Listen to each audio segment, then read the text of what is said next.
Ég vil ganga inn hlið hans með þakkargjörð í sál. Vil mig fornafna hans með lósum. Því að þetta sá dagur sem Drottinn hefur gjört. Ég fagna við því hann gleði gaf.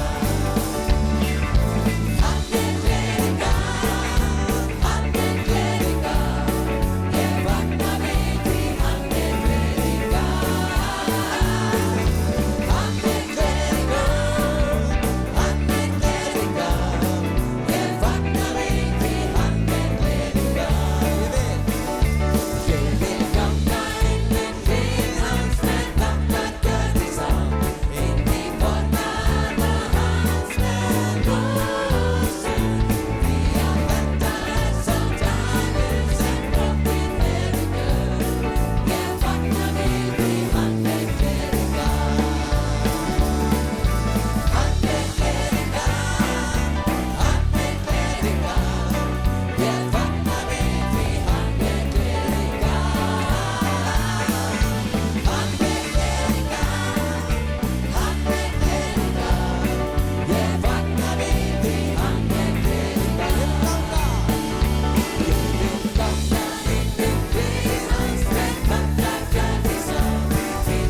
Velkomin á samkomu. Ég hef ekki verið hérna í heila mánuð. Ég er að uppgöta það núna. Þetta er fyrsta samkoman hér síðan í júlí sem ég satt hér á sviðinu. Kotið var síðan næst og svo var það Bandaríkin, 2 helgar. Frábær ferð sem þessi fór.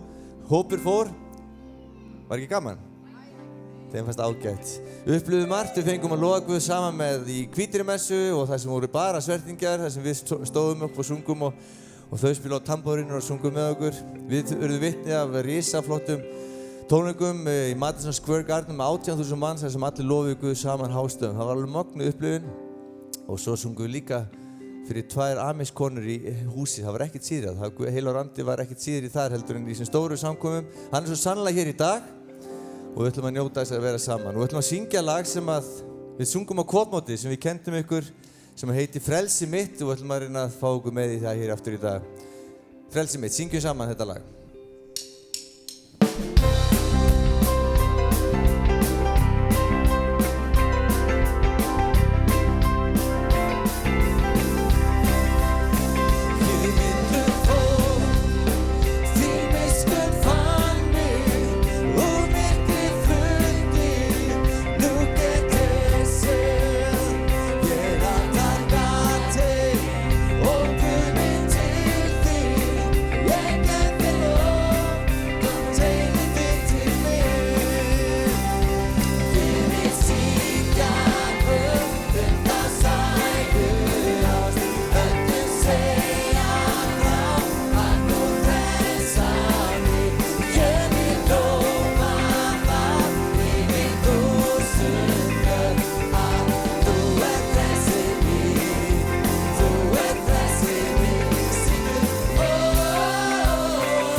þúsund Þú ert frelsið mitt, þú ert frelsið mitt.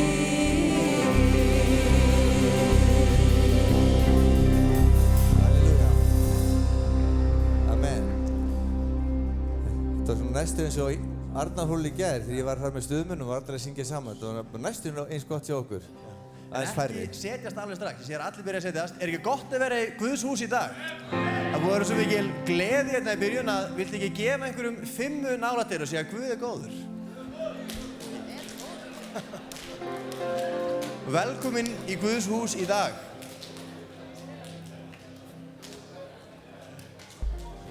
Og svo megið þið fá okkur sæti. Þegar þið búin að gefa einhverjum innilega 5. Einhverju fyrirgefið ef þið heilsið einhverjum eða fað með hann, en hérna, það er gott að vera í Guðs húsi. Og við höfum vera frjálsi að tjá það. Nú byrjaði ég að lesa saman í Rómarbréfinu 5. kafla frá 1. versi. Þetta er eitt af þessum versum sem að maður einhvern veginn grípur og eignast og skipta mann svo miklu máli. Réttlætt af trú höfum við því frið við Guð, sakir Drottins oss Jesú Krist. Hann hefur veitt okkur aðgang að þeirri náð sem við lifum í og við fögnum í voninni dýrð Guðs. Ekki aðeins það, við fögnum líka í þrengingum þar við vitum að þrengingi veitir þolgæði, en þolgæði gerir mann fullreyndan og fullreyndur á vonina og vonin bregst oss ekki. Því að kærleikur Guðs hefur streymt inn í hjört okkar með heilugum anda sem okkur er gefinn. Amen. Yndisleg vers og yndislegur sannleikur. Við eigum frið við Guð fyrir Jesú Krist. Að eiga frið í hjartanu, í sálinni við Guð. Það er yndislegt. Og að vita það að kærleikur Guðs hann streymir inn í hjört okkar fyrir heilan anda sem okkur er gefinn. Vonin bregst oss ekki, en það er því miður að koma haust. Nei. Það kemur sumar eitthvað tímann. Nei. Og það er rosalega mikið tilkynningum. Ég er með alveg bara þétt skrifa blað. Þannig að ef þið eru með nammi sem þið ætluðu að borða á samkomunni, þá er stundin núna. Nei. En haustið er einhvern tímann að nálgast og það er bara gott að minna á það, því það er alltaf að fara í gang. Ef að samfélagshópurinn fór í frí og þeir eru með Facebook-hópi eitthvað, þá er ágætt að fara að skrifa bráðum hvenær ætluðu að byrja að hittast aftur. Svona, íta því að staða aftur, samfélagshópur fara aftur í gang. Og ef þú ert ekki í samfélagshóp en vildir komast í samfélagshóp, þá verður skráð sérstaklega í þá svona í byrjun september þegar þar að kemur. Þar fyrir utan 4. september klukkan 18:30, 6:30 á föstudagskvöldi, að þá verður kynningafundur í kaffisalnum fyrir unglingafræðsluna. Þetta er fræðsla sem er hugsuð fyrir unglinga sem eru á þessum svona fermingaraldri, að við höfum ákveðið að nýta þetta tækifæri að þegar allir aðrir unglingar er að fara í sína kirkju að fá fræðslu, þá viljum við bjóða unglingum sem tilheyra þessari kirkju eða jafnvel öðrum kirkjum sem er svipað, og ef við vilja koma og fá fræðslu, að þá bjóðum við upp á það hér. Þetta er opið, eins og ég segi, líka fyrir unglinga sem tilheyra öðrum samfélögum og þeir þurfa ekki að skrá sig í kirkjuna til að mega vera með. Þetta er bara, við hugsaum þetta, við viljum byggja upp ungu kynslóðina, við viljum blessa þessa krakka og við viljum líka leyfa þeim bara að kynnast hvert öðru. Það er rosalegur styrkur í því. Og við höfum þetta á föstudögum, af því það er svo mikið tækifæri fyrir þau þá líka að kynnast unglingastarfi, kynnast fleiri unglingum, og við vitum hvað það er mikilvægt að eiga kristna vini ef maður vill varðveitast í trúnni. Jesús allavega kallaði aldrei einstaka lærisveina, lærisveinar eru alltaf í hópum og þeir hjálpa hver öðrum. Þannig að 4. september 18:30, foreldrar og unglingar velkomnir á kynningarfund fyrir unglingafræðsluna. Og ef þið hafið lesið bæklinginn og verið á síðustu samkomum, þá erum búin að heyra það að við ætlum að byrja haustið með bænaátaki og við ætlum að halda því bænaátaki í það minnsta fram að áramótum, og svo byrjum við nýja árið líka á bænaátaki eins og við höfum alltaf gert, þannig að það verður bæn framundan. Heyri amen við því. Við vitum að það gerist alltaf eitthvað þegar við biðjum. Og við viljum bara svona impra á því að mánudaginn 7. september byrjar alveg sérstakt bænaátak, 10 daga bæn og fasta. Og það þurfa ekki allir að fasta í 10 daga. Sumir verða pirraðir að þið fasta í 10 mínútur, vitið, við ætlum ekki að leggja það á neitt. En við ætlum að setja upp skráningablöð sem við byrjum að skrá svona bara þegar nær dregur, að fólk getur skráð sig á ákveðna daga og það finnst óþægilegt að fólk sjá allt nafnið og bara hakar við, svo við vitum að séu allir dagar dekkaðir. Og það verða bænastundir á hverju kvöldi klukkan 6 og við ætlum bara að hittast, og markmiðið er ekki að biðja fyrir einhverju ákveðnu, við erum ekki að reyna að fá eitthvað í gegn. Það eina sem við erum að gera, við erum að leita Guðs. Við viljum heyra frá Guði. Við erum að biðja, ekki til þess að við fáum eitthvað, við erum að biðja Guð verði viljið þinn. Vilt þú tala til okkar? Vilt þú sýna okkur hvað þú vilt að við gerum, svo við getum hlaupið í þá átt, stemt að því marki ótrauð. Og bænaátaki verður meira en þessir 10 dagar. Við ætlum að hafa bara áherslu á bænina fram að áramótum og til þess að svona gera það í alvörunni, þið vitið, ef maður með 100% vinnuálag eða 100% prógram í kirkjunni og ætlar svo að gera átak, þá þýðir ekki að bæta við 100%. Þá þarf eitthvað að víkja. Þannig við bara ákveðum að ef við ætlum að gera þetta í alvörunni, að þá eru aðrir þættir í starfinu sem fara í hlé á meðan þetta átak Svo þetta við getum gert þetta bara heilsugar. Þannig að það verður ekki Celebrate Recovery fyrir áramót. Við leggjum þetta í hliðar til að geta haft áherslu á bænina og eins með alfa. Það verður ekki alfa fyrir áramót til að leggja áherslu á bænina. Af því við viljum í alvörunni leggja áherslu á bænina. Og það var enginn að segja amen við að það væri ekki alfa á Celebrate Recovery, það var amen við að leggja áherslu á bænina. Bara svo einhver taki þetta til sig nú. Allir bara móti hérna. Bara svona. Og það Ég svolítið spenntur fyrir að sjá hvað gerist. Ég svolítið spenntur fyrir hvað kemur út úr þessu.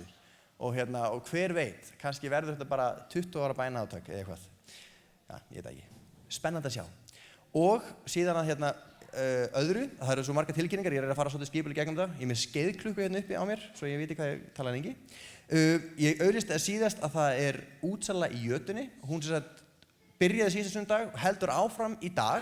Í dag svona síðasti formlegi dagur þessari útsölu, góð tilboð á bókum sem voru þegar á tilboði. Ég fór niður síðast og ég hef pínu hneykslaður hvað voru góðar bækur á góðu verði. Bla bla bla. Þannig að það mjög góðan díl, þá mæli ég mig í Jötunni. Og svo var litabókin Leynigarðurinn sem einhverju voru að bíða eftir. Hún komin í Jötuna. En nú ætla ég að biðja hann Hákon, vin minn, að koma upp og segja ykkur frá Það svo mörg átök í gangi, það allir að fara eitthvað átök í hinn og þessu, við erum að gera bænaátak, en það er annað verkefni framöndan sem hann Hákon ætlar að segja ykkur frá. Takk. Já, ég heilsa ykkur í Jesú nafni. Þetta þak svona cirka hérna út á enda og hérna niður og nánast helmingurinn af næsta þaki hann orðinn laus og ef við fáum margar svona lagðir eins og komið núna daginn þá mjög líklegt að álklæðningin sem á þakinu eða sinkklæðningin, hún muni fjúka af og við vissum af þessu í vor og við höfum ekkert gert í því af því að menn eru búin að vera í sumarfríum og það búið að vera átak upp í Skála. Þannig að nú ætla ég að biðja ykkur sem að vettlingi geta valdið og eigið batterísvél, jafnvel. Ef þið sjáu ykkur fært þriðjudag, miðvikudag og fimmtudagskvöld, þriðjudags, miðvikudags og fimmtudagskvöld, frá svona 5 til svona 9 meðan við höfum ljós, að koma og hjálpa til að skrúa niður þakið. Það verða einhverjar borvélar, ég á einhverjar 4 og það örugglega einhverjir reiðubúnir að hjálpa til, en já, ég ætla að vera niðri á eftir og gefa upplýsingar ef þið viljið vita eitthvað meira og endilega bara ég skora á ykkur, kallmenn, þið megi ekki vera loftræddir. Ef að konur vilja vinna þarna þá það frábært, skilur, en ég einhvern veginn stóri ef að margar komi með, en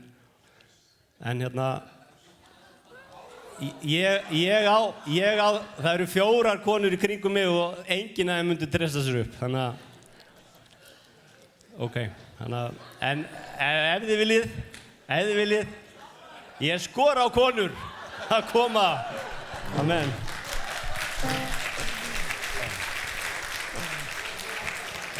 Amen. Ég held að Hákon fái svona lífvarða fylgd hérna út á eftir. Ef ég þekki íslenskar konur rétt, þá mæta svona 80% fleiri konur en kallar, þriðjudag, miðvikudag og fimmtudag. Það yndislegt. Þannig að spennandi að sjá. Og þetta bara næstu í síðasta tilkynningin, ótrúlegt, innan við 10 mínútur, að við höfum talað það, við viljum að gera átak í ýmsu. Ein grunnstoðin í svona kirkjustarfi, algjörlega grunnur af framtíðinni og grunnur að því að svona kirkja vaxi og sé heilbrigð, öflugt og gott barnastarf. Og það hefur verið svona áhersla í þessari kirkju bara í gegnum árin að reyna að hafa gott og vandað barnastarf og það hefur verið ótrúlega mikið af góðu fólki sem hefur bara gert það mögulegt. Að það bara byggist á því að það fæst fólk sem tilbúið að gefa í þetta tíma, hafa metnað fyrir því og hugsjón og blessa börnin okkar allra og börn bara sem koma hingað í heimsókn.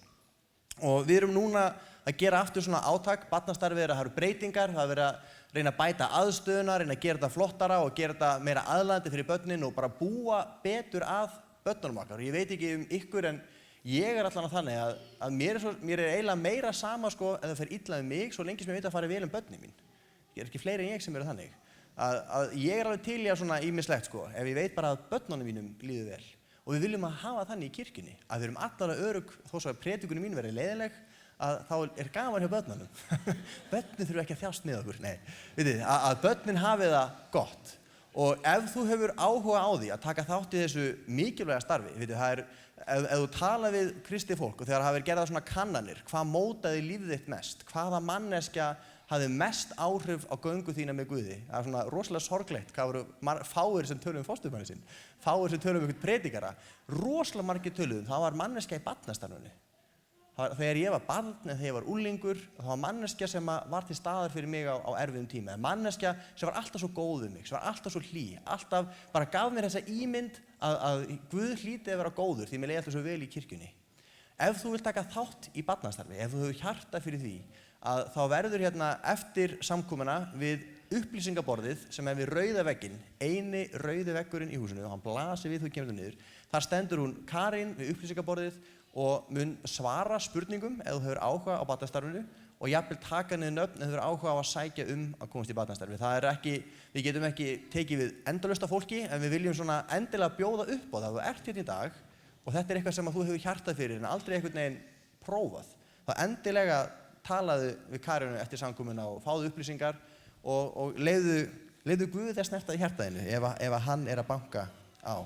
Já, ég sjálfur, ég var að hugsa þetta, ég var sjálfur hálf spenntur sko, það er óvíða sem er jafn mikill ávöxtur af því sem við sáum eins og í barnastarfi. Fyrir bara hvað gaman að vinna með börnum og með að koma í kirkjuna og hafa bara fjör, veitir. Það er hérna hjá okkur uppi, mesta fjör já, gáum einhverjum 5 og fórum óslega út fyrir, nei. Krakkarnir, það er fjör hjá þeim. Þannig að endilega komdu við niðri við rauða vegginn. Og kannski bæta við þetta, sumir eiga bara eftir að uppgöta hjarta sitt gagnvart börnum, gagnvart barnastarfi. Þegar ég var hugsaði til þess, áður en ég varð kennari, þegar ég hugsaði til þess að vinna með úlingum og börnum, ég hugsaði bara, vá, hvað, ég ber mikla virðingu fyrir þessu fólki og ég hugsaði 13, 14 og 15 úlinga, ég sá fyrir mig bara svona lítil skrimsli, í alvöru, og bara, ég myndi aldrei geta unnið með þeim.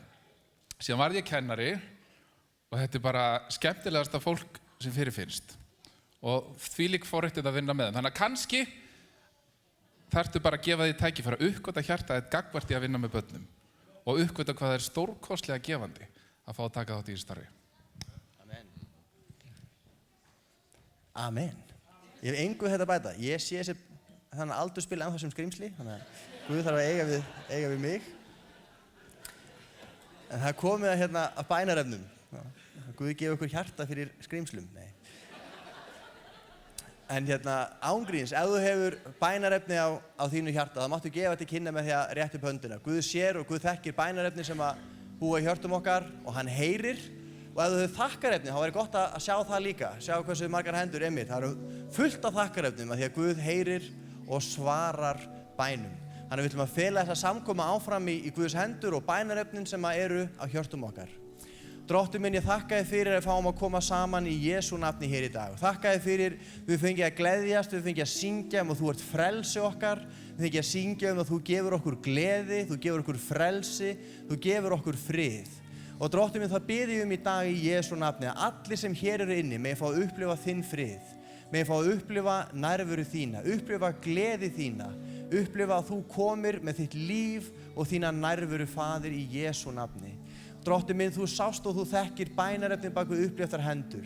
Drottinn, þú sérð neyðarhróp í hjörtum okkar, þú sérð mildar bænir, Drottinn, þú sérð sama hvað býr að baki, Drottinn minn. Og Faðir, við viljum koma saman fram fyrir þig í Jesú nafni og lyfta upp þessum bænarefnum saman. Drottinn, viltu heyra bænir okkar, Drottinn? Viltu grípa inn í það sem eru sjúkdómar og veikindi, Drottinn? Viltu grípa inn í það sem ófriður í samböndum eða á heimilum, Drottinn? Faðir, viltu grípa inn í það sem eru áhyggjur fyrir ástvinum, Drottinn? Himneski Faðir, það sem eru áhyggjur yfir fjármálum, Drottinn? Faðir, viltu koma í Jesú nafni og viltu heyra þessar bænir og viltu gera þig dýrlegan okkar á meðal. Og ég bið þig það, Drottinn minn, viltu gera meira en við þorum að vona. Viltu gera meira en trú okkar nær yfir, Drottinn minn. Vilt þú bara koma og gera þig dýrlegan okkar á meðal hér í dag. Og ég þakka þér fyrir öll þakkarefnin, Drottinn. Þakka þér fyrir að þú svarar og þú heyrir bænum. Þakka þér fyrir trúfestu þína. Þakka þér fyrir að þú ert alltaf með okkur. Og þannig bið ég, Faðir, bara í Jesú nafni. Viltu blessa þessa stund áframhaldandi. Viltu blessa landið okkar.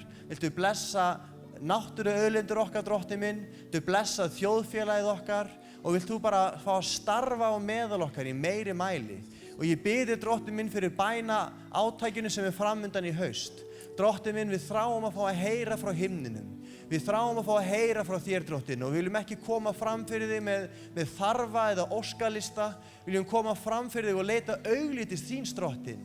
Ekki bara þess sem þú gerir, ekki bara þess sem að þú mætir, Drottinn. Við viljum leita þín vegna, Drottinn.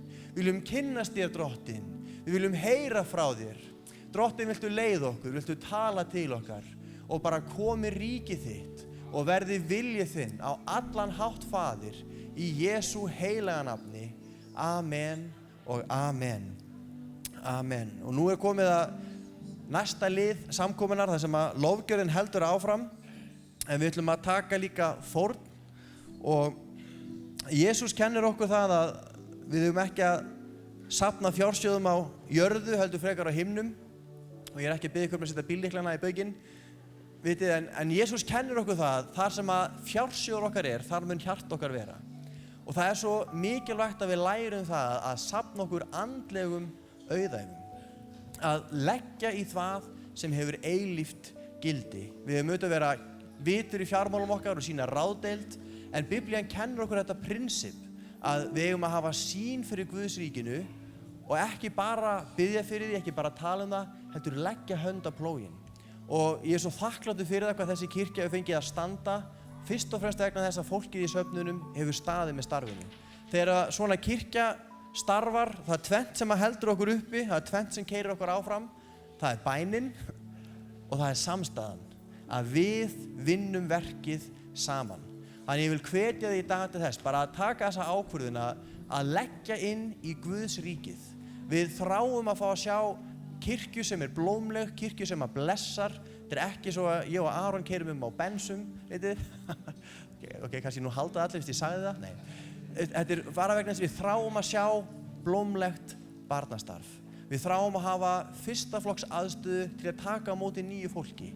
Við þráum að vera kirkja sem blómleg, kirkja sem lifandi, og eins og einn góður maður segir svo oft, lokálkirkjan, hverfiskirkjan von heimsins. Og fyrst heyrði ég þetta og hugsaði með mér, þetta pínu mikilmennsku brjálæði. Einhver kirkja, einhver einu hverfi von alls heimsins. Og svo hugsaði ég með mér, nei, þetta rétt. Ef að í hverju hverfi heilbrigð kirkja, ef á hverjum stað kirkja, þar sem að kærleikur Jesú fær að koma fram, þar sem vel tekið á móti fólki sem ekki tilheyrir, þar sem að bara hlýlegt umhverfi, þá á heimurinn von. Við erum svona lokal kirkja. Við viljum þjóna okkar umhverfi og til þess þá stöndum við saman. Þannig að Guð blessi þig þegar við gefum, eða þú ert gestur hérna í dag. Þetta ekki einhver kvöð, þetta ekki einhver skylda, það enginn að fylgjast með. Þetta bara milli okkar og Guðs. Þetta frjálst að vera með. Amen. Amen.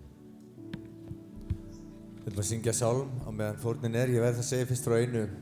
Þegar maður fara svona ferð eins og til Ameríku, þá alltaf einhver hápunktur, einhver sem stendur upp úr, og það svolítið merkilegt, það sem að hittir mig alltaf hverjum einsta degi. Það ekkert það að hafa stað á sviðinu fyrir þúsundir að syngja á undan Kirk Franklin. Heldur var það atvikið í fátækari kirkju, þar sem við vorum að syngja, og allt í einu langaði mig að taka fórn til að blessa okkur. Þau voru búin að taka fórn á samkomunni, tók svo auka fórn til að blessa kórinn og leyst okkur svo öll út með matarbakka með kjúkling, steiktum kjúkling og meðlæti fyrir 40 manns. Mér finnst það alveg magnað að þau skyldu hafa. Þetta svona sýnir hvað eru gestir sinni og hvað þau leggja mikið upp úr þessu að gefa, og þetta var alveg magnað að sjá þetta, og þau styrktu okkur og hjálpu okkur í okkar ferð, þessi fátæka kirkja. En við ætlum að syngja sálm sem að ég ólst uppið sem krakki og þið þekkið eflaust flest. Hann ekki í hörpustrengjum, einhverju hluta vegna. Þetta gamli góði sálmurinn og þekkir ekki undurfagra nafnið. Og viðlagið öllum nöfnum æðri nafni Jesú og ekkert fegra jörðu hér. Amen.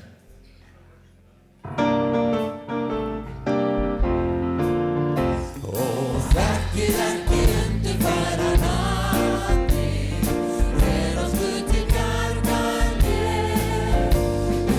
allan heiminn það láti stungið, yfir lönd og höfin fer.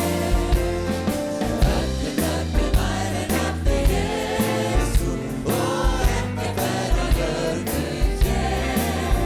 Því ekkert nafn annað til sem frelsar, aðeins nafnið sem hann ber.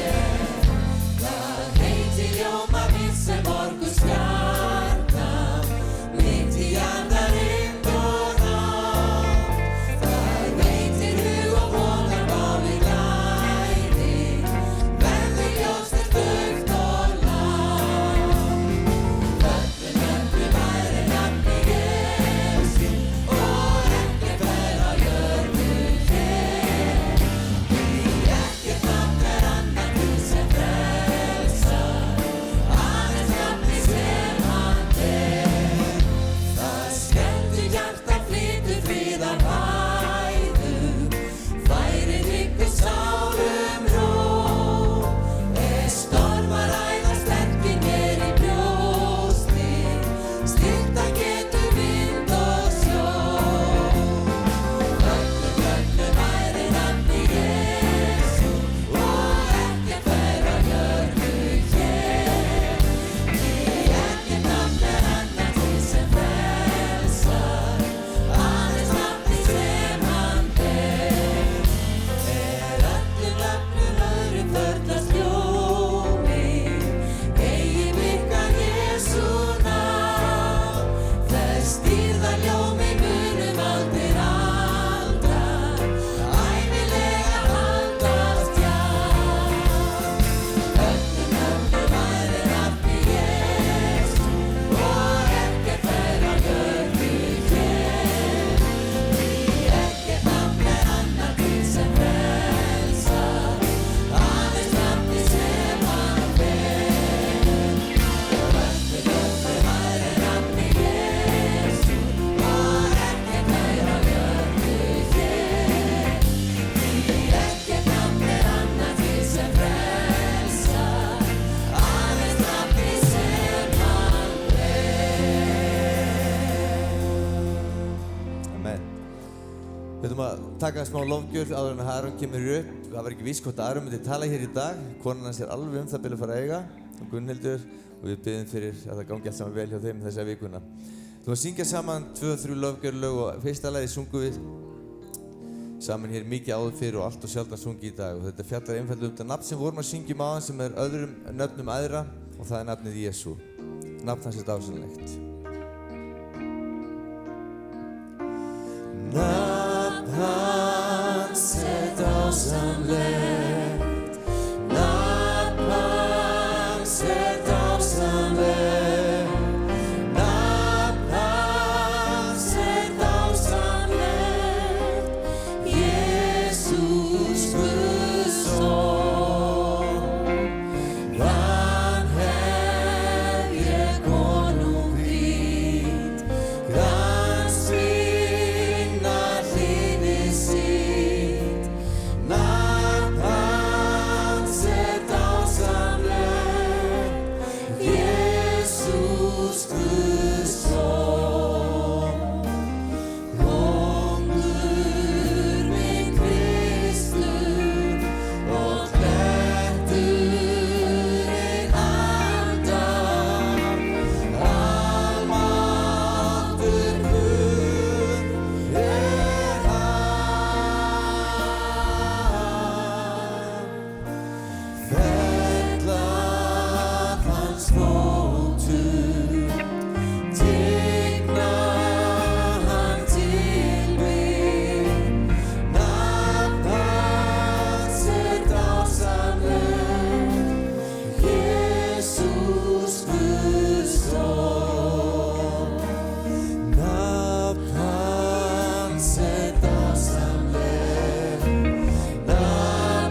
þú öllu meiri og æstur ert. Já, yfir heiminn og sköpun hafinn þín visk meiri en vegir mann og ráð. Veldi þitt engri sköpun háð. Þú ærir kóngur og konungstvið. Það kannast enginn við nokkur náðir þig. Þú meiri en mesti auðsér. Meira við en nokkur maður sér. Krossfestur, hönd í gröfin ber. Komst með líf, en mistir þitt leið. Fögur rós, þig fótum tróðu þig. Þú bakir þó, á mundir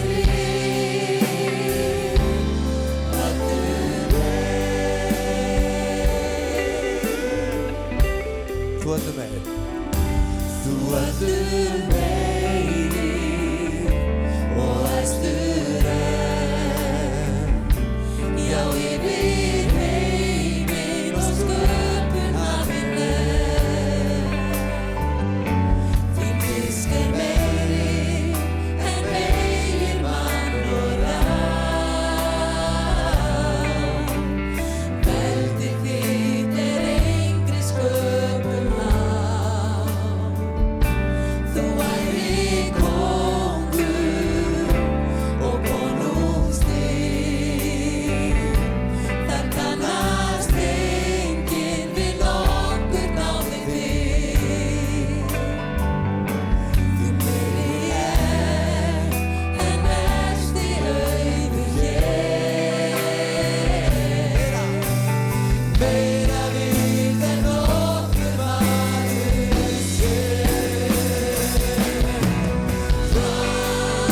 Krossfestur, hönd í gröfin ber. Komst með líf, en mistir þitt leið. Fögur rós, fótum tróðu þig. Þú bakir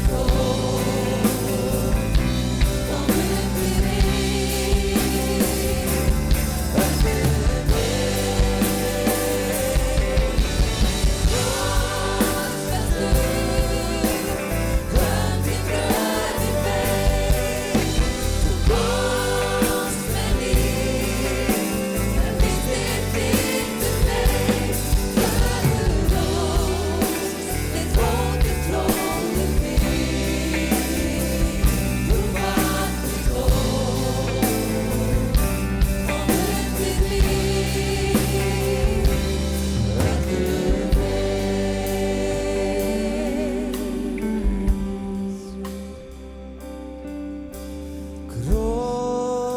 Krossfestur, hönd í gröfin ber. Þú komst með líf, en mistir þitt leið. Fögur rós, fótum tróðu þig. Þú fallir tókst, á mundir öllu meir.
eitt sem uppgötar sem að við fer annað. Það er sama hver við erum, Guð er alltaf eins sami. Og maður finnur þegar maður hittir aðra að trúa það á sama stað og við sjálf, þá einhvern veginn gerist eitthvað. Það við saminust í andanum eins og við segjum, af því við höfum sama föðurinn, sama Guð sem við lofum og tilbyðum. Og þó sem við séum bara 4 að syngja þetta lag sem við syngjum næst, eða 18.000 eins og við endum tónleikana í Madison Square Garden í New York, skiptir engu máli. Þetta er allt eins sami Guð og eins sami kraftur sem við erum að tilbyðja, syngjum saman. Þér sé lóð, Drottinn Guð, lofa sé þitt nafn, leyf mér að tigna þig. Syngdu lofsöng til þín, lofa þig, leyf mér að tigna þig.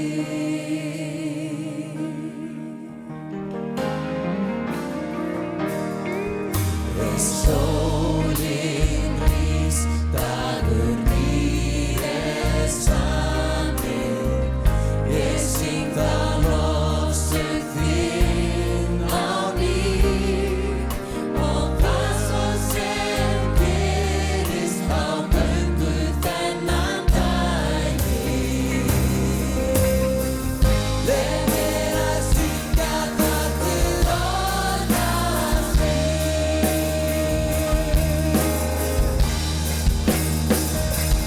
Ég sé lofsöng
Halleluja. Faðir, við erum bara svo þakklátt fyrir nærveru þína hér. Faðir, ég þakka þér fyrir að þú mætir alltaf þegar við komum saman og við getum vænst þess að heyra frá þér að þú talir inn í líf okkar, Drottinn. Og viltu hjálpa okkur að vera móttækil og opna hjört okkar fyrir því sem að þú vilt við okkur tala hér í dag, Jesús minn. Takk fyrir að við fáum að tigna þig. Við fáum að elska þig, Jesús. Velkomin að vinna þitt verk hér í dag, Drottinn minn. Í Jesú nafni. Amen. Amen. Gott að vera með ykkur í dag, kæri systkini. Áður en kórinn fer, bíða þess. Við erum með yndislegan vin og bróðir hér með okkur í dag.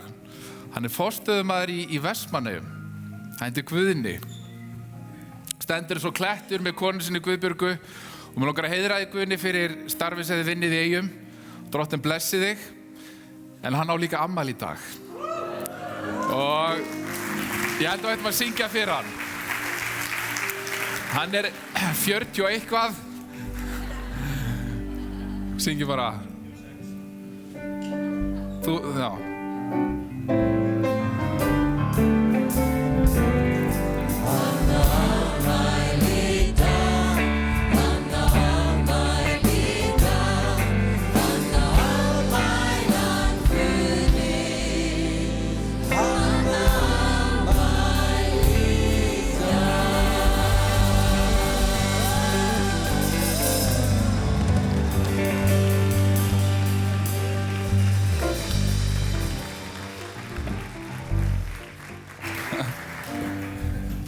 Innilega til hamingju, elsku bróðir. Gott að hafa þið með okkur. Eins og Óskar sagði áðan, þá eigum við hjónin vona okkar 4. barni. Kona mín var sett á mánudaginn síðasta og ég er bara svo þakkláttur fyrir þennan unga dreng sem að strax farin að virða þjónustu föður síns svona skemmtilega og býður bara með að koma svo ég geti predikað. Ég er alveg viss að kemur á eftir. En ég er með síman á mér og ef ég hleypi í burtu þá vitið af hverju. Það var ástæða fyrir því. Þennan mánuð erum við í kennsluseríu sem heitir Græðarinn. Helgi er búinn að vera með 2 frábæra predikanir um þetta efni. Hvernig Guð vill gera okkur algjörlega heil á allan hátt. Og ég hvet ykkur ef þið hefðu mistað af þessum síðustu sunnudögum að þá farið inn á netið á síðun okkar og hlustiði. Og endilega verið þið með í að hlusta á það sem við erum að tala um. Hver mánuður er svona sjálfstæður mánuður þar sem við fjöllum ákveðið efni og þessi mánuður er Græðarinn. Við erum að fjalla það hvernig Guð vill gera líf okkar, gera okkur algjörlega heil. Algjörlega heil. Hann vill græða sárin okkar, hann vill lækna okkur og við erum að tala um hvernig hann vill fá að vinna sitt verk í lífum okkar og hvernig við getum hjálpað til að leyfa honum að vinna sitt verk. Vegna þess að við þurfum að gefa honum leyfi til þess að við getum orðin heil.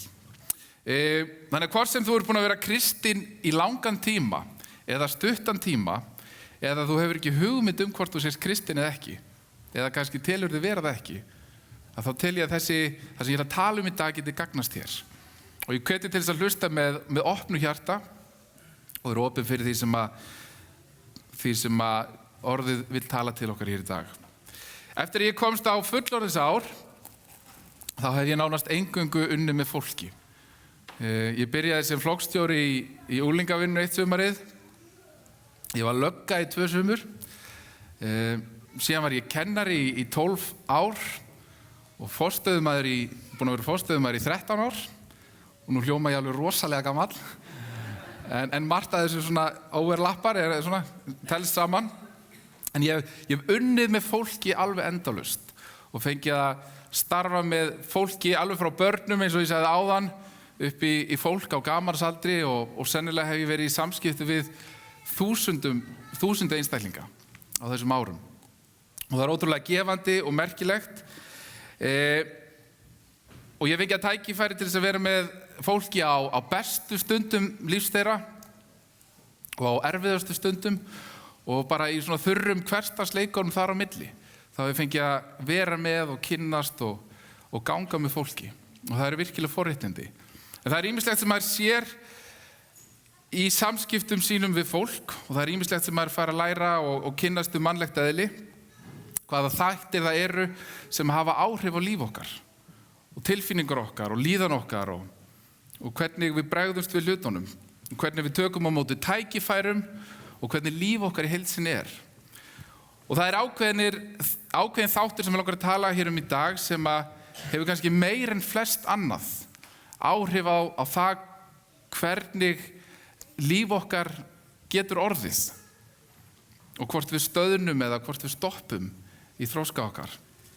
Og þessi hlutir eru hlutir eins og reiði, beiskja, særindi og hatur sem að við gerum ekki upp, sem við látum óáreitt í lífum okkar og leifum því að staldra við. Og þetta eru hlutir sem virðast alltaf toppa listan yfir þá hluti sem að hafa svona sterk áhrif á okkur og koma í veg fyrir að við fáum að lifa öllu því sem að Guð vill að við fáum að lifa.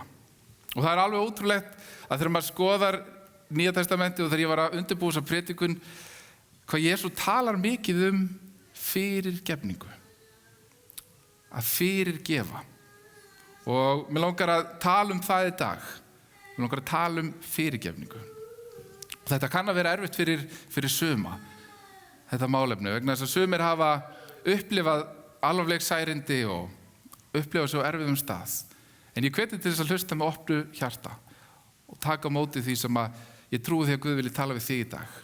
Hann vilji fá að strjúka hjartaniðinu hér í dag og vinna með það. Aftur og aftur rekst ég á fólk sem lifir lífið sínu meðvitað eða ómeðvitað í reiði og beiskju og hatri. Og ómeðvitað eða meðvitað hefur það djúp áhrif á það hvernig það lifir lífið sínu. Þetta getur verið reið út í foreldra sem að gáfu sér aldrei tíma eða komu illa fram.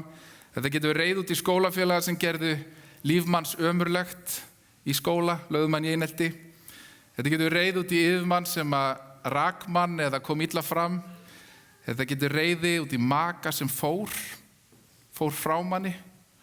Þetta getur verið reiði út í viðskiptafélaga sem að sveik mann, sem að brást manni. Þetta getur verið reiði út í systkini, til dæmis út af arfi eða eitthvað álíka. Þetta getur verið reiði út í eitthvað sem sá ekki hæfileika þína og mat á ekki og þér finnst þú hafa verið sviptur tækifærum. Listin er óendanlegur yfir þá hluti sem valda særindum og beiskju í lífum okkar. Og þegar við veljum að halda í reiðina þá erum við að leyfa þeim sem að braut á okkur, þeim sem að skaða okkur, að halda áfram að hafa áhrif á okkur. Dag eftir dag, viku eftir viku, ár eftir ár. Þá fær sá sem að brauta á okkur að halda áfram að valda okkur skaða. Og reiðin getur valdið því að við komumst ekki lengra, að við stöðnum. Það sem fyrirgefning gerir er að hún hjálpar okkur að sleppa tökunum. Í rauninni sleppum tökunum og leifum reiðinni að fara. Að við gefum hana eftir. Þannig að hún fá ekki að halda áfram að stýra okkar lífi. Skiljið hvað er að fara? Við skiljum við þetta sem var gert á okkar hlut. Þannig að hann stjórn okkur ekki lengur. Ef við hugsum það hver það er sem að verður fyrir mestum áhrifum af beiskju okkar og reiði, þá er það við. Við erum þau sem verða fyrir áhrifum. Sá sem að skaða okkur, sá sem að olla okkur þessu, hann veit jafnvel ekki af því að við séum reið. Eða hún. Eða sá atburðir eða stofnunin eða hvað sem að er sem að olla okkur þessum skaða. En áhrifin koma alltaf niður á okkur, aftur og aftur. Ég man það einu sinni, þá var ég á biblíuskóla í Englandi, árið 2001, og á hverju mótni þá tókum við okkur tíma þar sem við áttum að fara út að biðja og lesa í biblíunni og svona hljóður tími fram fyrir Guði. Og þarna skömmu áður hafði eitthvað gerst í svona mínu samengi og aðili hafði brotið illa fólki sem mér þótti mjög vænt og ég var beiskur út í þennan aðila og sár.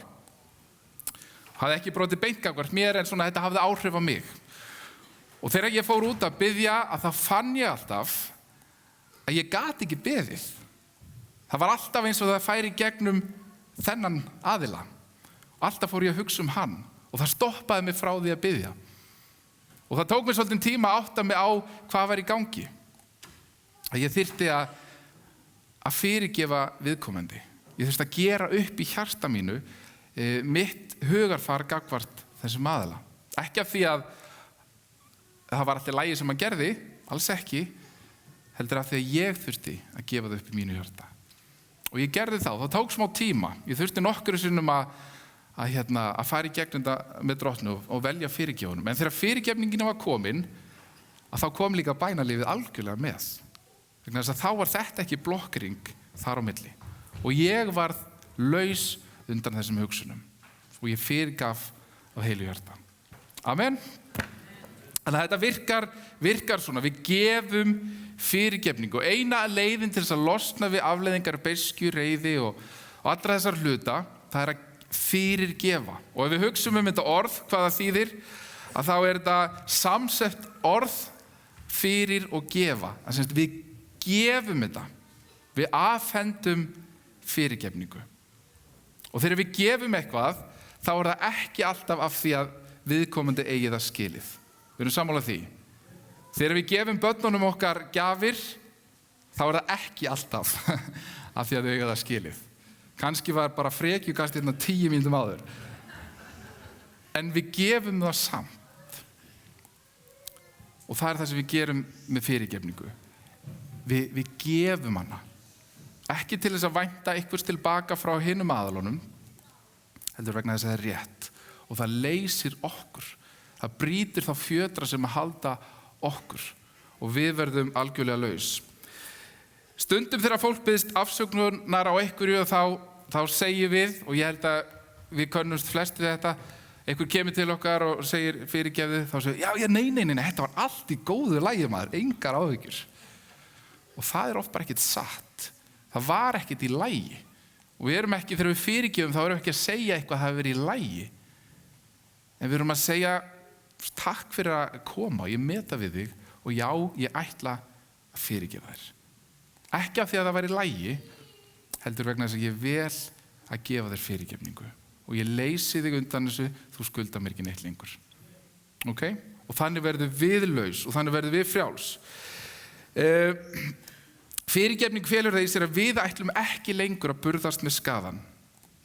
Og eina leiðin er að fyrirgefa. Ég mun segja þetta nokkur sinnum. Eina leiðin er að fyrirgefa.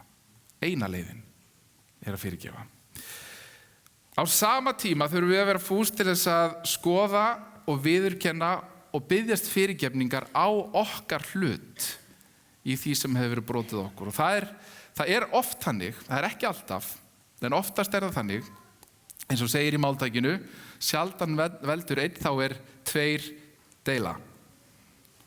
Og það er yfirleitt eitthvað svona samansafn af atburðum sem hafa átt sér stað. Og ég hef þurft að fara í gegnum ýmis mál með sjálfum mér og skoða minn þátt í því sem hefur gerst. Ég man einu sinni, ég hef verið svona 10-11 ára gamall, að þá fór ég að læra á gítar. Og það var mamma sem kendi mér. Og mamma er sleip á gítar, sko. Og hún kendi mér vinnukonugripinn og ég æfði mig og ég fekk svona rosalegan áhuga. Og það var ekki af neinni kvöð, heldur bara æfði ég mig og æfði mig. Og einhvern tímann var ég að æfa mig, bróðir minn átti rafmagnsgítar og ég var að æfa mig niðri á heimili mínu, að þá kemur aðili í fjölskyldunni alveg bálreiður. Og þá hafði ég vakið hann. Og hann var alveg bara virkilega reiður. Og ég tók þessu rosalega illa. Ég sagði ekki neitt, heldur bara varð ég beiskur í hjarta mínu. Og ég tók ákvörðun, ég er hættur þessu. Ég er hættur að læra á gítar. Og ég hætti að læra á gítar. Ég get verið þrjóskur þegar ég tek mig til. Og þetta var dæmið það. Ég bara var mjög þrjóskur, ég hætti þessu. Og ég kendi viðkomandi aðeins það. Það voru þrjóskur. Síðan fer ég að hugsa þetta. Svolítið seinna. Þarna kem ég með rafmagnsgítar og blast á honum í magnara, beint fyrir framan herbergið hans og ok, þetta var kannski svolítið mér að kenna og þessi viðbrögð voru að mörgu leyti skiljanleg og alvarlegast í þessu voru mín viðbrögð, mitt þrjóska og beiska hjarta sem kunni ekki að taka smá viðbrögðum, skiljiði. Þetta var í rauninni meira og minna mér að kenna. Viðbrögð viðkomandi voru alveg skiljanleg en mín viðbrögð eyðilögðu fyrst og fremst fyrir mér. Og þannig þurfum við að skoða í samhengi hlutana þegar þessi hlutir sem við erum beiski yfir og reið, hver okkar hluti? Hvað það sem hefur gerst hvað sem við höfum gert, sem olli kannski þessum heiftarlegu viðbrögðum okkar, sem ollir þessari beiskju. Jesús segir okkur að við eigum að fyrirgefa og hann talar oft það. Í Markúsar guðspjalli, sem samantekt sem að Markús skrifaði líf Jesú, og segir hann okkur frá því þegar lærisveinarnir spyrja Jesú hvernig eigum við að biðja. Og þá kemur Jesú með þessa bæn sem við þekkjum sem faðir vor, þessi stórkostlega bæn sem svona módel að því hvernig við eigum að biðja til Guðs. Og í þessari bæn þá segir hann: fyrirgef oss vorar skuldir, svo sem við og fyrirgefum vorum skuldunautum. Og með skuldunautum þá ekki átt við einhverja tegunda nautgripum sem að ég hélt í mörg ár, það væri þýðingin, heldur einhverju sem hafa gert á eitthvað hlut sem að skulda okkur eitthvað. Það er það sem átt við. Fyrirgef okkur alveg svo við fyrirgefum öðrum. Og síðan klárar hann bænina og lýkur henni. Og það er mjög merkilegt, það er eins og bara leiðan er búnaðinni, þá vill hann svona virkilega ítreka eitt atriði. Hann segir ok strákar, bara strax þessu eftir bæninni, þá segir hann: ef þér fyrirgefið mönnum misgjörð yðar, þá mun faðir yðar himneskur fyrirgefa yður. En ef þér fyrirgefið ekki öðrum, mun faðir ykkar ekki heldur fyrirgefa misgjörðir yðar. Þetta er alvarlegt. Við þurfum að fyrirgefa. Þegar við meðtökum elsku Guðs, þá breytist eitthvað í lífum okkar sem gerir okkur kleift að fyrirgefa. Og við megum ekki halda í beiskjuna. Það er það sem að Jesús segir. Þegar Jesús dó á krossinum, þá tók hann á okkur allt sem að við áttum skilið. Hann tók á sig synd, hann tók á sig sekt, svo við gætum eignast fyrirgefningu. Svo við þyrftum ekki að taka út syndina. Og okkur finnst þetta æðislegt. Finnst ykkur það ekki? Að við séum bara, okkur fyrirgefið og við höfum náð og við þurfum ekki að gera neitt. Og við erum svo glöð að þurfum ekki að borga sjálf fyrir okkar eigin sekt. Og þegar Jesús var á krossinum og þegar þeir voru að murkur honum lífið, þá kallar hann og hann gefur okkur þessa fyrirmynd. Hann segir: Faðir, fyrirgef þeim, vegna þess að þeir viti ekki hvað hann er að gera. Þeir viti ekki hvað þeir gera. Og Jesús býður okkur náð. Hann býður okkur náðun ef við viljum taka á móti því fyrir allt það sem við höfum gert á hlut annara. Og við erum rosalega glöð með það, við elskum það. Við erum svo sátt við að fá fyrirgefningu. Og það er svolítið það sem gerist hjá okkur. Er að við viljum fyrirgefningu og náð Guðs fyrir okkar líf, en við viljum réttlæti og dóm yfir annað fólk. Við viljum fyrirgefningu, en aðrir eiga svo skilið réttlæti. Og það er það sem við lendum oftur í. Við erum kannski reið foreldrum okkar fyrir hitt og þetta, en við væntum þess að börnin okkar elski okkur sama hvað. Við viljum réttlæti fyrir aðra en náð fyrir okkur. Og ég hef ítrekað tekið eftir því til dæmis að fólk sem foreldri sínu reitt fyrir einhverja ákveðna hegðun eða ákveðna hluti, það fyrir að sýna nákvæmlega sömu hegðun og það hatar lífum foreldra sinna. Og það sem það þolir ekki í eiginleika foreldra, það er oft sem það fyrir að sýna nákvæmlega sömu hluti. Vegna þess að það er eins og það sé fast í einhverju hringrás beiskju og haturs sem byrja smám saman að framkalla þessa sömu hluti í lífin þeirra. Eina leiðin er að fyrirgefa. Það er eina leiðin. Það er að gefa fyrirgefningu. Oft dæmum við aðra hart fyrir hegðun þeirra án þess að þekkja og skilja þær aðstæður sem að liggja baki.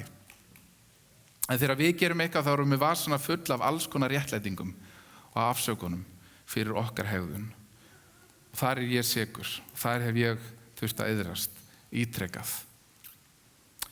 Oft kemur ljós ótrúlegur sársauki sem býr að baki þegar fólk kemur illa fram. Og það er oft sagt að sært fólk það særir aðra.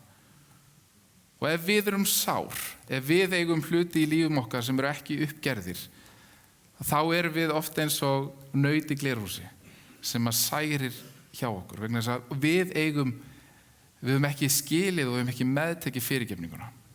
Við höfum ekki skilið og meðtekið náð Guðs sem við eigum síðan að gefa til annarra. Við þurfum að sýna öðrum miskunn eins og okkur hefur verið sýnd miskunn. Í Jakobsbréfinu, öðrum kafla, versi 13 stendur, því að dómurinn verður miskunnarlaus þeim sem ekki auðsýndi miskunn, en miskunn semin gengur sigri hrósandi til dóms. Ef við erum miskunnsöm, þá göngum við sigri hrósandi til dóms. Vegna þess að við höfum miskunn og við höfum sýnt þetta eðli Guðs sem er miskunnsamur Guðs. Og það er saga í Mattheusar Guðspjalli, 18. kafla, og frá versi 23 ef þið eru með Biblíu, eða síma með Biblíu í. Og þar segir af konungi sem var valdamikill og hafði marga þjóna, og einn þjónninn skuldaði honum mikla peninga, mjög mikla fjármuni, sjálfsagt meir en flest okkar gætu nokkuð tíma borgað. Og hann kallar fyrir sig þennan þjón og segir, ég vil fara að borga mér þetta. Og þjónninn segir bara, ég er í þeirri stöðu, ég mun aldrei geta borgað þetta. Og konungur verður reiður og hann segir, ok, takið hann, setið hann í fangelsi, takið konuna hans, takið börnuna hans, seljið allar eignir hans og reynið að gera upp þetta bú.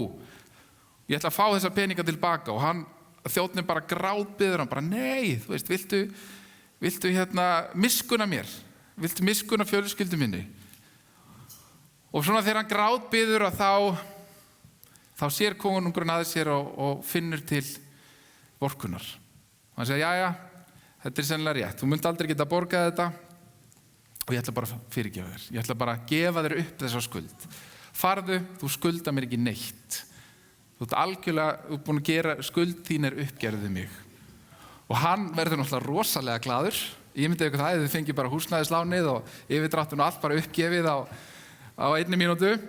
Fer hoppandi út og hann er varla komin út úr húsinu þegar hann mætir sínum undirmanni sem að skulda honum einhverja smá upphæð, sem var bara svona brot af því sem hann hafði sjálfur skuldað. Og þá kemur upp einhver ógeðslega græðgi í manninum og segir, heyrðu, þú skuldar með pening. Ég vil að borga mér núna. Og svona verður þvílíkt ákveðin. Og þegar viðkomandi getur ekki borgað, þá lætur hann varpa honum í fangelsi og gerir allt sem að hann átti sjálfur skilið, en honum hafði verið uppgefið. Og síðar kemst konungurinn að þessu og hann verður náttúrulega alveg brjálaður. Lætur kalla þjónin á sig og til sín og lætur varpa honum í fangelsi. Þessum sem að hann hefði gefið upp skuldina.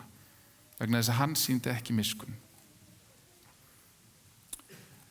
Með öðrum orðum, við getum ekki fengið bæði. Við getum ekki bæði fengið náð fyrir okkur en síðan réttlæti fyrir aðra. Ef við höldum í reiði og hatur yfir því sem einhver annar gerði gegn okkur, þá erum við leið að fara fram á það sama fyrir okkur sjálf. Við þurfum að gefa náð eins og okkur hefur verið gefið náð. Ef við krefjumst réttlætis, erum við ekki lengur undir þessar náð og miskunn drottins, heldur undir sanngjörnu dómi lögmálsins. Við þurfum að veita náð eins og okkur hefur verið veitt náð. Heyri amen við því. Við þurfum að vera miskunnsamt fólk sem að elskar, sem að gefur þrátt fyrir að fólk eigi það ekki skilið. að þá gefum við fyrirgefningu. Í 1. Jóhannesarbréfi 4. kafla skrifað 50-60 árum eftir krossfestinguna, eftir að Jesús var farinn. Og það er öllum líkindum postulum sem skrifar þetta, Jóhannes, og hann segir: þetta er kærleikurinn, ekki að við elskuðum Guð, heldur að hann elskaði oss og sendi son sinn til að vera friðþæging fyrir syndir vorar. Þér elskaðir, fyrst Guð hefur svo elskað oss, þá ber einnig oss að elska hver annan. Við elskum því að hann elskaði oss af fyrra bragði. Ef einhver segir: ég elska Guð og hatar bróður sinn, sá er lygari. Því að sá sem elskar ekki bróður sinn sem hann hefur séð, getur ekki elskað Guð sem hann hefur ekki séð. Og þetta boðar höfum við frá honum, að sá sem elskar Guð á einnig að elska bróður sinn. Og þú hugsa kannski með þér: ég get ekki fyrirgefið þetta sem var gert á minn hlut. Ég bara get það ekki. Og sennilega hefur þú rétt fyrir þér. Sennilega getur þú í eigin mætti ekki fyrirgefið það sem hefur verið gert á þinn hlut. En þegar við meðtökum sannarlega elsku Guðs, þegar við skiljum það sem hann hefur gert fyrir okkur, þegar kærleiki hans fær að ríkja í lífum okkar, þá getum við það. Þá meðtökum við eðli Guðs. Og eðli Guðs er kærleikur. Eðli Guðs er fyrirgefning. Og þegar við meðtökum þetta eðli inn í okkar líf, að þá getum við fyrirgefið. Og hann þráir að við séum fólk miskunnsendarinnar, að við séum fólk sem fyrirgefum. Og það skiptir svo miklu máli að við skiljum náð og fyrirgefningu Guðs. Og þegar við skiljum náð og fyrirgefningu Guðs gagnvart okkur, að þá getum við líka lært að fyrirgefa okkur sjálfum. Og ég held að það sé kannski stór hluti oft af beiskju okkar til annara, er að við höfum ekki ennþá fyrirgefið okkur sjálfum. Að við erum beisk og við erum reið og við erum sár yfir mistökum og gjörðum sem við höfum gert.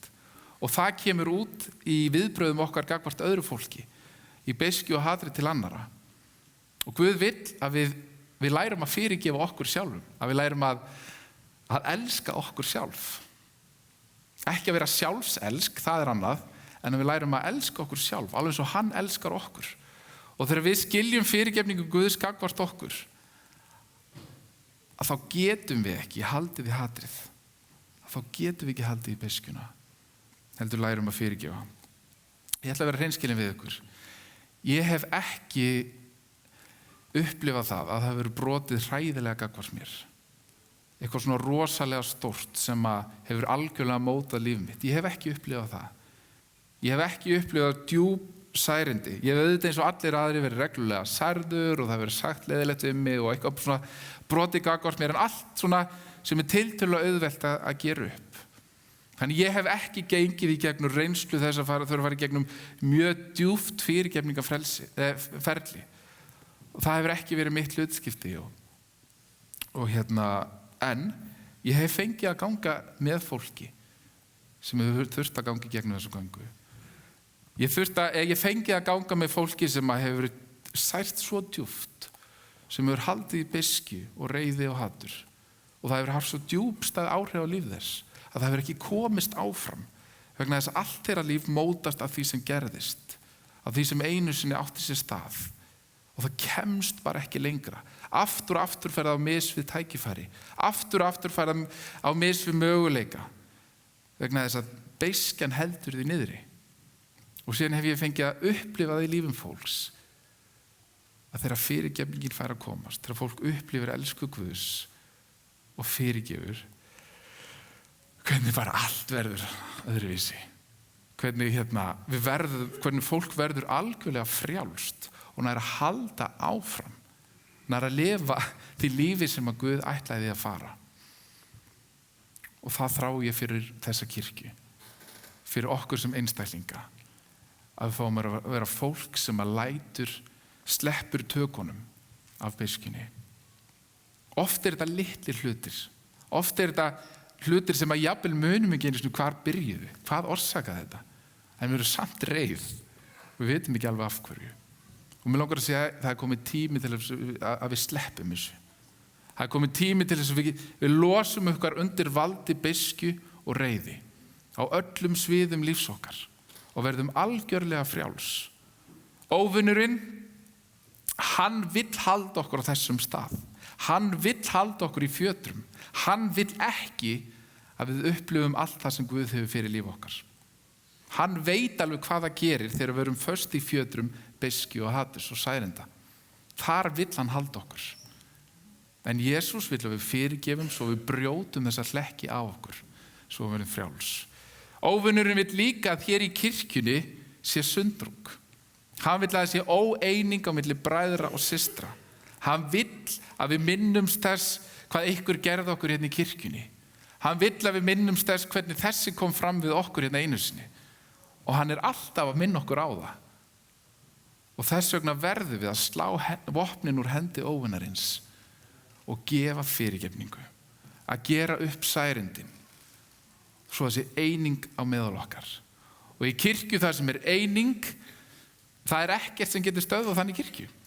Þegar við stöndum saman heilsugar, einn andi og einn sál og bara vinnum fyrir Drottin. En það sem er beiskja og óeining, þar eigum við ekki séns. Þar eigum við ekki séns. Eigum við ekki að vera kirkja í einingu? Eigum við ekki að vera kirkja sem að brýtur af sér hlekkina, sem að slær vopnin úr hendi óvinarins. Þannig við getum verið frjáls til þess að vera allt það sem að Guð hefur fyrir okkur hér í dag. Og ég trúi því að á meðan ég var að tala, að það eru hlutir í lífiðinu sem að þú veist að þú þarft að gera upp. Og þetta getur verið hlutir, einmitt, gagnvart stofnunum þess vegna eða einhverju svona stærra eða bara gagnvart einstaklingi, maka, bróður eða systur. Þá trúi ég því að Guð hafi myndið á það á meðan ég talaði. Og ef Guð myndið á það, þá hvað? Þá þarfst að gera eitthvað í því núna, á meðan það er fest í hugaðinum. Þá þarfst að velja fyrirgefa núna. Í sumum tilfellum þarf maður að fara til viðkomandi og biðjast afsökunar á viðhorfi okkar eða gefa fyrirgefningunar svona upphátt. Í sumum tilfellum þarf maður bara að segja öðrum frá því, það kannski á ekki við að fara til viðkomandi. Vegna þess að hluturinn er algjörlega okkar megin. Það getur verið svona alls konar ástæður, en aðalatrið er þetta: gerum málin upp. Verðum frjáls. Látum ekki óvininn halda okkur í fjötrum ófyrirgefningar. Þetta leyfum anda Guðs að gera okkur heil og frjáls. Við erum saman. Drottin, ég þakka þér fyrir anda þinn sem að gefa líf og sem gefur frelsi. Og ég þakka þér fyrir það, Drottin, á meðan við höfum verið að hlusta á þessu orð, Drottin, og þá hefur talað inn í líf okkar, Jesús minn. Og ég bið þess að þú gefir núna hugrekki þitt, Faðir. Viltu gefa hugrekki þitt núna til þess að gera eitthvað í málunum? Og okkur finnst þetta öllum erfitt. Okkur finnst öllum erfitt að gera upp svona mál. Okkur finnst öllum erfitt að fara og gefa einhverjum fyrirgefningu. En ég þakka fyrir það er þú sem að gefur okkur hugrekki. Og það er þú sem að fyllur okkur af elsku þinni, Drottinn minn. Til þess að við getum elskað þig, til þess að við getum elskað okkur sjálf og til þess að við getum elskað annað fólk, Drottinn. Og Faðir, núna þá viljum við bara meðtaka elsku þína. Og við þökkum fyrir það sem þú gerðir fyrir okkur á krossinum, að þú tókst á þig alla okkar sekt. Allt þess að við höfum til unnið, Drottinn, öll brotin okkar, tókstu á þig. Og þú býður okkur náðun. Og þú býður okkur fyrirgefningu. Og viltu hjálpa okkur að meðtaka það núna. Og þar sem við meðtökum það, þá yfirfærum við það í okkar líf og gefum þessa sömu náðun til annara. Fyrirgefningu til annara. Og viltu minna okkur á núna nöfnin, einstaklingana sem við þurfum að fyrirgefa. Svo við verðum heil, svo við verðum frjáls. Í Jesú nafni. Halleluja. Og það er einstaklingar hérna inni sem að þekki ekki ennþá Drottinn Jesú. Þú hefur heyrt hann, þú veist ýmislegt hann, en þú hefur ekki ennþá kynnst honum. Og í dag þá langar mér að bjóða þér tækifæri til þess að eignast þetta líf sem að hann gefur inn í þitt líf. Ég bið þig að meðtaka það sem að hann hefur fyrir þitt líf, að gera hann að frelsara lífstíns. Og ef þú ert á þeim stað í dag, að þá býð ég þess að taka á móti honum. Býð þeim að gera hann að frelsara lífstíns. Og það þarf bara að biðja í innlægni hjartans og segja: Drottinn, vilt þú koma inn í líf mitt? Ég vil gefast þér. Ég vil fylgja þér. Og þannig hefjum við göngunum í Jesú Kristi. Og ég hveti til þess að fara ekki hérna út, aðeins að gera upp þín mál við Jesú. Og þar sem að við ætlum að lofa Guð saman, syngja saman, þá býð ég þér að koma hérna inn og fá fyrirbæn hérna í hliðarsalnum. Ef þú þarft á því að halda, við stöndum með þér í fyrirgefningarferli, eða þú ert að tala þetta við einhvern, ef þú vilt gefa Jesú Kristi líf þitt, að þá viljum við gjarna fá að biðja með þér. Stöndum upp saman og af öllu hjarta þökkum Drottni og lofum Guð. Amen.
Kom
eins og hann talaði hann Aron, þá fyrirgefningin það eina sem virkar og til þess að eiga þessa fyrirgefninga svo Jesús kennir okkur þá þurfum við að eiga hann í hjarta okkar og hann breytir líf okkar. Við skulum syngja saman. Jesús,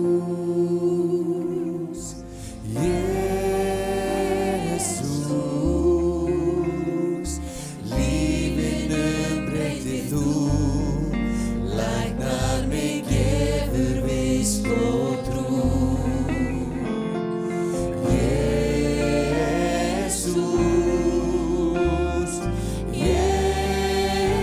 Jesús,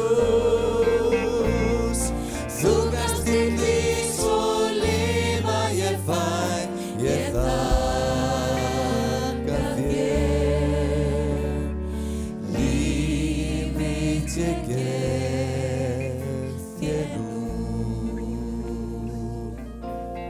Það komið að lokum sambúðar frá Fíladelfíu í dag. Fyrirgefning kostar ekki peninga, en hún engu að síður ein dýrmætasta gjöf sem hægt að gefa og hægt að þiggja. Og hvað svo sem kann að hvíla á þínu hjarta í dag, þá vill Guð hjálpa þér að fyrirgefa, hjálpa þér að losna undan áþján þess að vera reiður eða beiskur út í einhvern. Og mér langar til þess að biðja fyrir þér núna, biðdu með mér. Drottinn, ég þakka þér fyrir að þú þekkir hjarta okkar og ég bið fyrir þeim sem eru að horfa á þessa útsendingu og fylgjast með okkur. Ég biði Jesús minn að þú komir inn í hjarta alls þess fólks með þinn frið, hjálpaðu þeim Drottinn að fyrirgefa þeim sem hafa gert eitthvað á hlut þeirra og hjálpaðu þeim að lifa í friði. Og vilt þú líka græða sárin? Ég þakka þér fyrir það Drottinn að þegar við tökum ákvörðunum að fyrirgefa, þá ert það þú einn sem getur tekið burt sársaukan úr hjarta okkar. Og ég bið Drottinn, bið þess að þú gerir það á þessari stundu. Þegar við erum fús að fyrirgefa öðrum, þá kemur þú og græðir sárin. Og ég legg alla áheyrendur og hlustendur í þínar hendur og bið Drottinn minn þinn frið og þína gleði yfir þá alla. Í Jesú nafni. Amen. Það einhvern veginn þannig að því fleiri sem dagarnir verða í líf okkar, því fleiri tækifæri fáum við til þess að verða reið út í einhvern. En á hverjum degi þá svo gott að leggjast til hvíldar og biðja Guð að hjálpa sér að fara ekki reiður að sofa. Fara að sofa í friði og minnugur þess hvað Jesús gerði fyrir okkur. Vegna þess að þegar við áttum okkur á því hvað Guð hefur fyrirgefið okkur, þá okkur ekki stætt á öðru en að fyrirgefa náung okkar. En að þessu sögðu þá kveðjum við frá Fíladelfíu í dag. Ég hveti til þess að koma og vera með okkur næsta sunnudag klukkan 11, en ég bið Guð að gefa þér sérstaklega góðan dag. Takk í dag, bless.